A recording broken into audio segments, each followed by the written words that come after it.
الرحمن الرحیم۔ ناظرین، میں اس وقت موجود ہوں ٹھٹہ کے مقام پہ ایک قدیمی مسجد ہے، مسجد شاہجہاں سے کہتے ہیں۔ تو میرے سامنے ہے جناب محتمم صاحب ہیں، خادم بھی ہیں اور یہاں پہ امام بھی ہیں اس مسجد میں۔ تو ان سے معلومات لیتے ہیں کہ یہ قدیمی اور نایاب مسجد تو اللہ کے گھر سارے ہی ہیں، مگر یہ پرانے دور کی جس دور کی بنی ہوئی ہے اس حوالے سے جناب محترم السلام علیکم۔ آپ کیسے ہیں؟ خیریت ہے؟ ٹھیک ہے؟ اچھا محترم، اپنا تعارف، اپنا نام؟ میرا نام عبد الباسط ہے اور اس مسجد شریف میں خدمت گزار بھی ہوں اور امام بھی ہوں اور خطیب بھی ہوں، اور یہ ہماری خطابت جو ہے یہ شاہی طور پر شاہی خطابت ہے، اور میں نویں پشت کا یہاں پر خطیب ہوں۔ ماشاءاللہ۔ جب سے مسجد بنی ہے، بادشاہ نے بنوائی، تو اس وقت میرے جو اس وقت دادا تھے، کس دور کی بنی ہے؟ یہ 1644 عیسوی میں یہ مسجد شریف بنی ہے۔ 1644 میں بننی شروع ہوئی اور 1647 تک بنی۔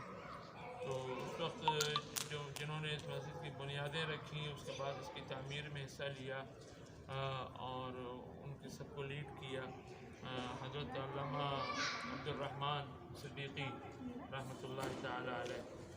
تو انہوں نے اس کی بنیاد جو رکھنے والے تھے ان میں سے وہ بھی تھے۔ پھر مسجد کی تعمیر میں انہوں نے بڑھ چڑھ کر حصہ لیا تمام مسلمانوں کے ساتھ۔ اس مسجد کی تعمیر میں علماء اور حفاظ نے یہاں پر خدمت کی ہے اور اس کی مزدوری کی ہے، ساری مسجد کو تعمیر کیا، اور حفاظ تو ایک ایک سپارہ پڑھ کر کرتے تھے اور علماء احادیث مبارکہ قدر کرتے تھے۔ تو اس طرح متقی اور پرہیزگار لوگوں نے کہ جن کی تہجد کی نماز انہوں نے بادشاہ کے فرمان کے مطابق شام میں اور آگے کام ہوا۔ 3 سال کے عرصے میں یہ مسجد تعمیر ہوئی۔ تو جو یہاں پر تھے حضرت عبد الرحمن رحمۃ اللہ علیہ، تو انہوں نے اجرت نہیں لی، اپنے کام کی۔ ماشاء اللہ، یعنی 3 سال میں یہ سارا منصوبہ ٹھیک ہے تھا۔ تو انہوں نے اپنے کام کی اجرت نہیں لی۔ بادشاہ نے پوچھا کہ آپ اجرت دیجیے، آپ نے کیوں نہیں لی؟ اجرت واپس کر دی۔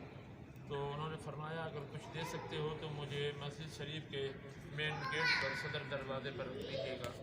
تو آپ یہ دیکھیں کہ مسجد شریف کا جو سینٹر کا جو مین گیٹ ہے یہ بند ہے، آنا جانا آپ کے سائڈ کے دروازوں سے ہے۔ اس میں آپ باہر کی طرف دیکھیں گے تو قبر بنی ہوئی ہے، یہ بھی آپ دکھا دیجیے، قبر شریف بنی ہوئی ہے۔ تو یہ قبر شریف ہے حضرت عبد الرحمن رحمۃ اللہ علیہ کی ہے۔